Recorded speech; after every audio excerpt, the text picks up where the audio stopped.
The Indomitable Sudha Murthy, adapted from Apro JRD by Sudha Murthy. It was a long time ago. I was in the final year of my master's course in computer science at the Indian Institute of Science, or IISc, in Bangalore, now Bengaluru, then known as the Tata Institute. Life was full of fun and joy. It was probably the April of 1974. Bangalore was getting warm, and red gulmohars were blooming at the IISc campus. I was the only girl in my postgraduate department and was staying at the ladies' hostel. Other girls were pursuing research in different departments of science. I was looking forward to going abroad to complete a doctorate in computer science. I had been offered scholarships from universities in the US. I had not thought of taking up a job in India. One day, while on the way to my hostel from our lecture hall complex, I saw an advertisement on the notice board. It was a standard job requirement notice from the famous automobile company Telco, now Tata Motors. It stated that the company required young, bright engineers, hard-working, and with an excellent academic background, etc. At the bottom was a line, "Lady candidates need not apply." I read it and was very upset. Though I was not keen on taking up a job, I saw this as a challenge. I decided to inform the topmost person in Telco's management about the injustice the company was practicing. I got a postcard and started to write, but there was a problem. I did not know who headed Telco. I thought it must be one of the Tatas. I knew JRD Tata was the head of the Tata Group. I had seen his pictures in newspapers. Actually, Sumant Moolgaonkar was the company's chairman then. I took the card, addressed it to JRD, and started writing. To this day, I remember clearly what I wrote.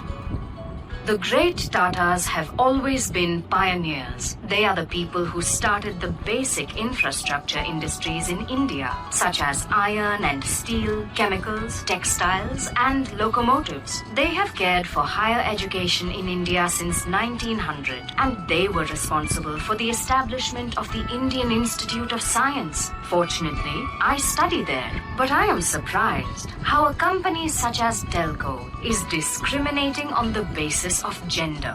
I posted the letter and forgot about it.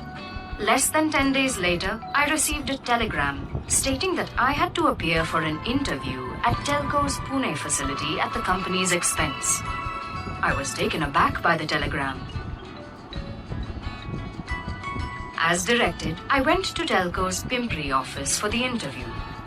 "This is the girl who wrote to JRD," I heard somebody whisper as soon as I entered the room. By then, I knew for sure that I would not get the job.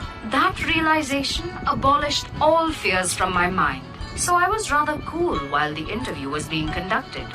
Even before the interview started, I reckoned the panel was biased, so I told them, rather impolitely, "I hope this is only a technical interview." They were taken aback by my rudeness, and even today, I am ashamed about my attitude. The panel asked me technical questions, and I answered all of them. Then, an elderly gentleman with an affectionate voice told me, "Do you know why we said lady candidates need not apply? The reason is that we have never employed any ladies on the shop floor. This is not a co-ed college. This is a factory. When it comes to academics, you are a first ranker throughout. We appreciate that, but people like you should work in research laboratories." I was a young girl from small-town Hubli. My world had been a limited place.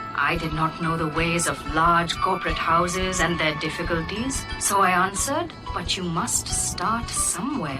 Otherwise, no woman will ever be able to work in your factories." Finally, after a long interview, I was told I had been successful. I consider JRD a great man, because despite being an extremely busy person, he valued one postcard written by a young girl seeking justice. He must have received thousands of letters every day. He could have thrown mine away, but he didn't do that. He respected the intentions of that unknown girl who had neither influence nor money and gave her an opportunity in his company. He did not merely give her a job. He changed her life and mindset forever.